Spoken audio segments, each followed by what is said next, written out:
merci à tous et toutes d'être ici. Surtout un grand merci à Geneviève Noutens et tout le comité organisationnel de m'avoir invitée. J'avoue que, et vous allez peut-être comprendre, je me sens un petit peu comme un cheveu sur la soupe, comme on dit. Je ne travaille pas sur la liberté d'expression. Je ne suis pas juriste. Je suis encore moins philosophe. En fait, je suis juste une chercheuse qui essaie de donner une voix aux adolescents. Une voix qui, un peu comme Sylvie le mentionnait, est absent dans les discours sociaux, dans les politiques qu'on met en œuvre. Excusez-moi, je souffre d'une laryngite depuis quelques semaines, donc j'ai une voix très rauque. Et dont les pratiques sont entourées, encadrées par des discours alarmistes normatifs. Moi, je me spécialise dans la communication, plus spécifiquement les médias numériques. Et moi, ce qui m'intéresse vraiment, c'est de comprendre de manière intime le sens des pratiques numériques chez les jeunes, à quoi ça sert, pourquoi ils le font, comment ils le font, et vraiment de donner parole aux jeunes. Et donc, si je peux situer mes recherches à l'intérieur du cadre plus large de ce symposium, je crois que mes réflexions se situent en amont de toutes vos réflexions et des discours qu'on a aujourd'hui, parce que pour moi, l'idée, c'est de décrypter, démystifier l'être humain dont on juge, l'être humain dont on impose des règles, des lois, des manières de faire. Et donc, comme les ados et les enfants sont très rarement invités dans des symposiums, je me permets justement d'être leur porte-parole pendant un petit 25 minutes. Donc, j'espère que ça va vous intéresser. Ouais, vous me le dites, hein, je bouge beaucoup, hein, donc je suis désolée, ça étourdit. Donc, ce que je vous présente aujourd'hui, c'est quand même important. Je ne vous présenterai pas une recherche parce que je pense pas que ça vous intéresserait de connaître mes positions épistémo, onto, comment je fais toutes ces affaires-là. Mais ça fait à peu près une dizaine d'années donc que je travaille sur cette problématique. J'ai participé donc à énormément de recherches qualitatives. J'ai fait ma thèse doctorale sur le sujet. Et donc, les réflexions que je vous présente aujourd'hui sont vraiment des pistes qui pourraient être utiles pour vous si vous vous intéressez donc aux pratiques numériques des jeunes et surtout si vous voulez comprendre leur point de vue. Alors, j'aime beaucoup cette citation. Je trouve que c'est un excellent point de départ lorsqu'on s'intéresse aux pratiques des jeunes. C'est une citation d'Henry Jenkins, pour ceux qui ne connaissent pas, un éminent sociologue, essayiste américain, parmi les premiers à travailler sur les jeunes, les cultures numériques, justement, et les pratiques en ligne. Donc, à l'époque, on ne parlait pas de numérique, on parlait de Internet. Mais cette phrase, d'ailleurs, que j'ai traduite, lorsque nous passons trop de temps à nous préoccuper de l'impact de l'Internet sur nos enfants, nous perdons de vue ce qu'ils font avec l'Internet. Et je pense que pour moi, quand j'ai lu cette citation pour la première fois, il y a 10 ans de cela, et maintenant, 10 ans plus tard, c'est vraiment mon mantra. Je pense qu'elle fait écho à énormément des biais des adultes chercheurs et des adultes bien pensants dans la société qui se préoccupent, et je ne dis pas méchamment, mais qui se préoccupent énormément du bien-être des jeunes, mais en oubliant toute une série d'éléments et en imposant toute une autre série d'éléments. Je vais vous décortiquer ce qui, selon moi, pose les plus grands problèmes lorsqu'on s'adresse à des problématiques juvéniles et lorsqu'on a des jeunes comme des sujets. Alors, j'ai divisé ça en 3 grandes catégories. Bien évidemment, ce n'est pas exclusif. Et ce que je vais dire, c'est ici, c'est pas parce que je pense que ce que les autres disent, c'est pas correct, pas du tout. Mais je pense que l'être humain est tout sauf homogène. On est hétéroclite, on a des trajectoires de vie, on a des histoires. On ne peut pas être réduit à une seule dimension et une seule manière de nous interpréter. Or, les adultes ont une voix pour exprimer quand on ne les écoute pas et quand on les identifie pas bien. Or, les jeunes ne l'ont pas. Il y a quelques éléments, donc, je trouve, qui limitent notre manière de bien s'approprier ou bien travailler justement la problématique des jeunes. La première, je pense, c'est ces fameuses notions d'impact et d'effet. Je dis ça avec énormément d'amour, mais quand on parle des pratiques des jeunes, c'est souvent les adjectifs, les qualificatifs qu'on utilise pour décrire ce qu'ils font, ou je dirais surtout pour décrire ce qu'ils subissent, hein, parce que les jeunes subissent continuellement, comme s'ils n'avaient pas d'agentivité. Et pour moi, parler en termes d'impact, même inconsciemment, ça nous place en tant que chercheurs, penseurs, devant une perspective de prescription technologique. Et ça, je trouve que ça arrive énormément lorsqu'on parle des technologies. On parle en termes d'effet des technologies. C'est que ça présuppose cette idée que les technologies sont à elles seules responsables des pratiques que l'on observe. Et qu'elles ont, en fait, comme l'aurait dit Harold Laswell en 1930, hein, le numérique a des effets forts et directs. Or, ce n'est pas du tout vrai. Ça ne veut pas dire que les médias n'ont pas d'impact. Elles sont construites à l'intérieur d'un système politique, économique. Elles ont des visées de faire de l'argent. Elles ont été, la manière dont elles sont construites, bon, elles sont faites pour qu'on les utilise, bien évidemment, mais ce n'est qu'une partie du tableau. Il y a de l'autre côté l'usager, le récepteur, l'auditeur, la personne qui parle. Et ça, on a tendance à l'oublier. On centre tout notre regard, surtout quand c'est le temps de parler des jeunes, autour des effets des technologies. Et comme je dis, pour moi, c'est des termes que j'évite d'utiliser pour ne pas pour ne pas effacer l'agentivité des jeunes, pour ne pas effacer qu'est-ce qu'ils ont à dire et ce qu'ils ressentent et ce qu'ils pensent. Une deuxième élément auquel ça me fait également réfléchir, la fameuse citation de Jenkins, même si ça n'existait pas à l'époque où il a écrit cette fameuse phrase, c'est cette étiquette que l'on colle de nos jours aux jeunes, autant écrite que de manière symbolique. Hein. Cette génération Z, tous les jeunes qui sont nés après 1995, sont de facto des natifs du numérique, hein, les enfants du digital, digital natives. Hein, tout le monde, et c'est comme Obélix, hein, les jeunes seraient tombés dans la marmite du numérique, ils sortent de là et puis ils savent tout ce qu'ils font. Et oui, je comprends d'où ça sort. Oui, cette génération Z n'a jamais connu un monde sans les technologies numériques. C'est tout à fait vrai. C'est également vrai que les jeunes utilisent fort probablement, plus que n'importe quelle autre strate de la société, le numérique.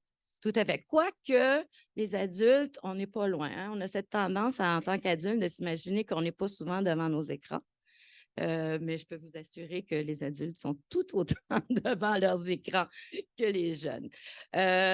Et donc, mais ce que ça nous amène, cette étiquette, c'est d'un côté, c'est comme s'il y avait une nouvelle espèce de jeunes. D'ailleurs, il faudrait appeler les anthropologues, hein, ajouter une petite branche hein, dans l'arbre de Darwin. Tu sais, c'est les jeunes du numérique, une nouvelle espèce qui a émergé, qui est complètement différente et distincte de toutes les autres générations.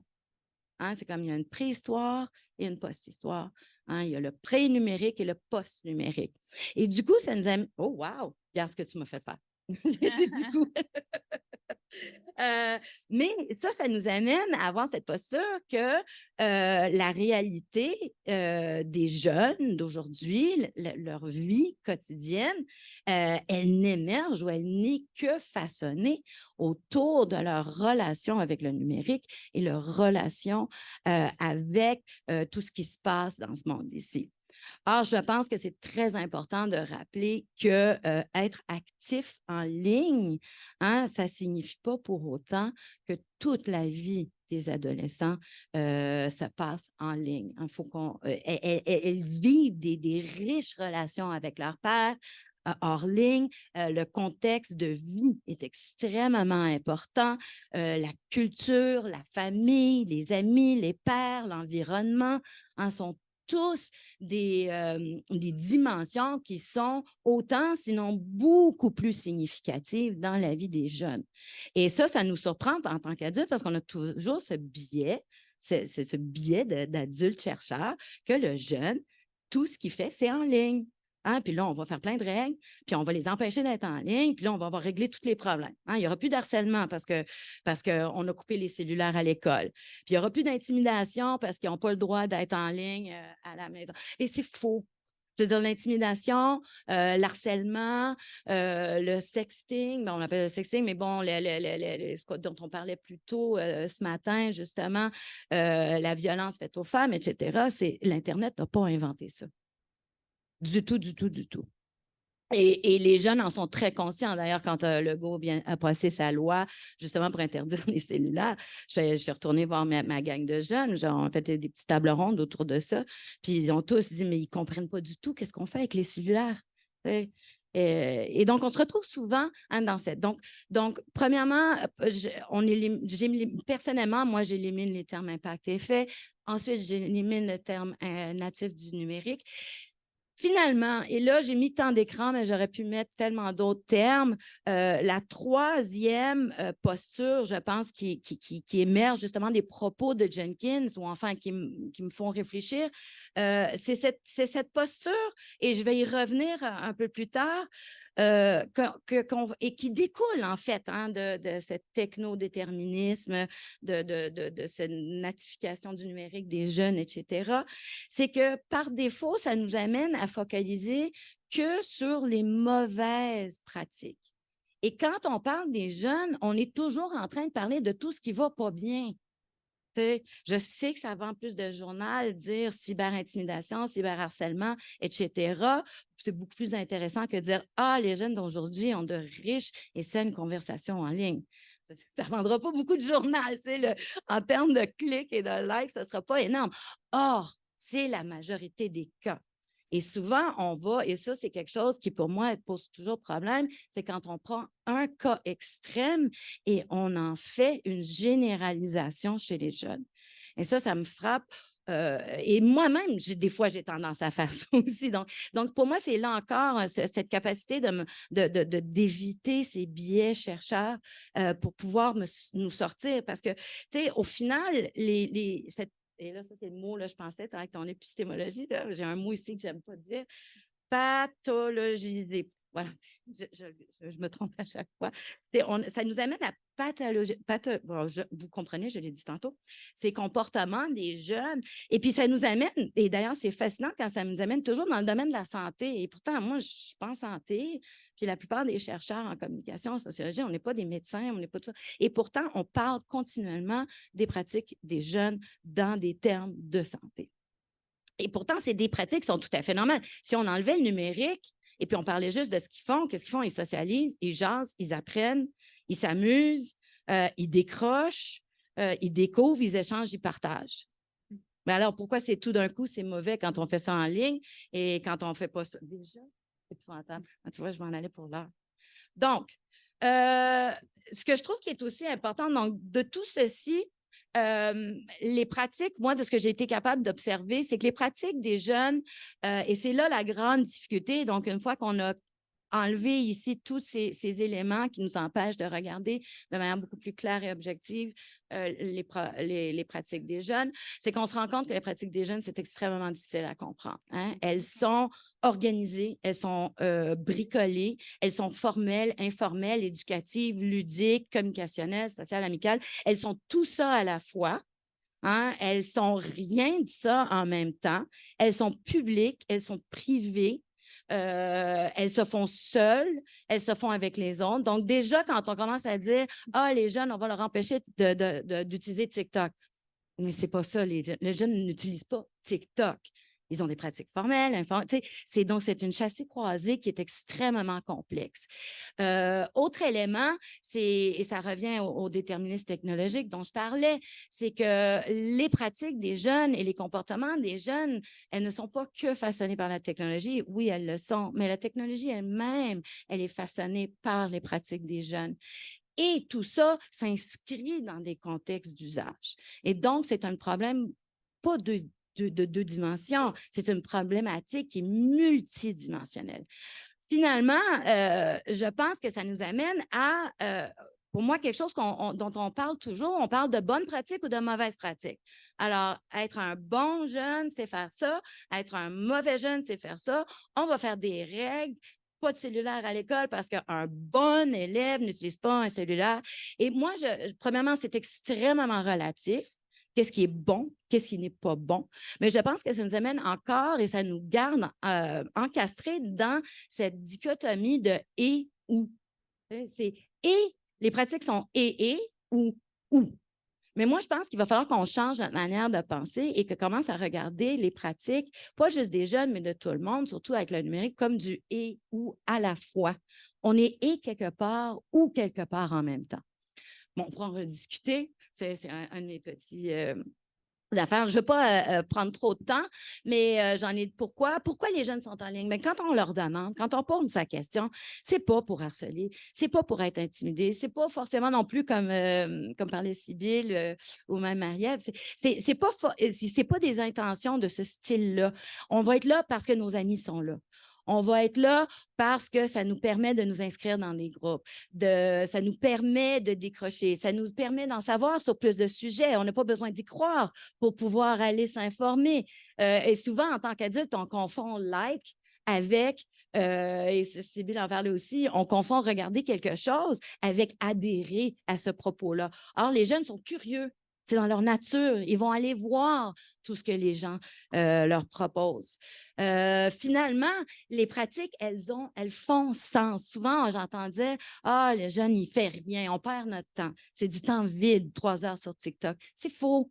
C'est tout sauf vide. Et même le vide a un sens. Décrocher, c'est nécessaire. On oublie souvent c'était quoi être ado. Et pourquoi les jeunes, quand on jase avec eux, on réalise que on a besoin d'appartenir à un groupe. On a besoin de faire partie d'un tout. On a besoin d'être reconnu. Le regard de l'autre aussi est extrêmement important.